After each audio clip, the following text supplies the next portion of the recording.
हरियाणा के उप मुख्यमंत्री दुष्यंत चौटाला ने कहा कि फसलों की सामान्य कटाई 1 फरवरी से शुरू हो गई है और राज्य भर में 1 मार्च 2024 तक जारी रहेगी।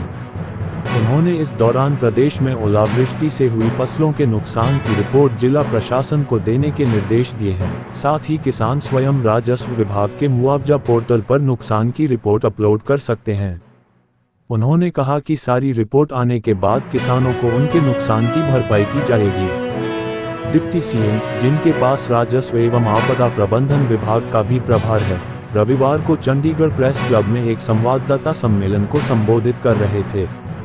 डिप्टी सीएम ने कहा कि जब भी किसानों की फसलें प्राकृतिक आपदा से प्रभावित हुई हैं, राज्य सरकार ने प्रभावित किसानों की मदद के लिए हर संभव प्रयास किया है। उन्होंने कहा कि 2019 से 2024 तक लगभग 1600 करोड़ रुपए किसानों के बैंक खाते में भेजे गए हैं। पिछले 1 साल से किसानों को डीबीटी के माध्यम से मुआवजा दिया जा रहा है। दुष्यंत चौटाला ने कहा कि हरियाणा सरकार देश का पहला आधुनिक रिकॉर्ड रूम स्थापित करने में सफल रही है। उन्होंने कहा कि करीब 1.5 साल पहले राज्य सरकार ने जिला स्तर पर राजस्व विभाग के डिजिटल रिकॉर्ड रूम स्थापित करने का काम शुरू किया था। दुष्यंत चौटाला ने बताया कि एफसीआर कार्यालयों, मंडल स्तर और उपमंडल कार्यालयों के राजस्व रिकॉर्ड को 31 मार्च के निर्धारित लक्ष्य तक पूरी तरह से डिजिटल कर दिया जाएगा और कानूनगो और पटवारखाना के रिकॉर्ड को भी इस साल के अंत तक डिजिटल कर दिया जाएगा, जिसके बाद लोग इसके बजाय अपनी जमीन, राजस्व आदि के पुराने दस्तावेज ढूंढने से वे एक क्लिक पर ऑनलाइन उपलब्ध होंगे। उन्होंने कहा कि 2024 के अंत तक राज्य का राजस्व रिकॉर्ड 100% डिजिटल हो जाएगा। डेप्यूटी सीएम ने बताया कि राज्य में कुल 125 गांवों में चकबंदी का काम उत्कृष्ट रहा।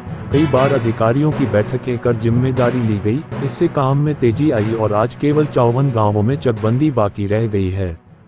उन्होंने कहा कि मुकदमेबाजी के मामलों को छोड़कर सभी बकाया गैर मुकदमा गांवों में चकबंदी का काम इस वर्ष पूरा कर लिया जाएगा।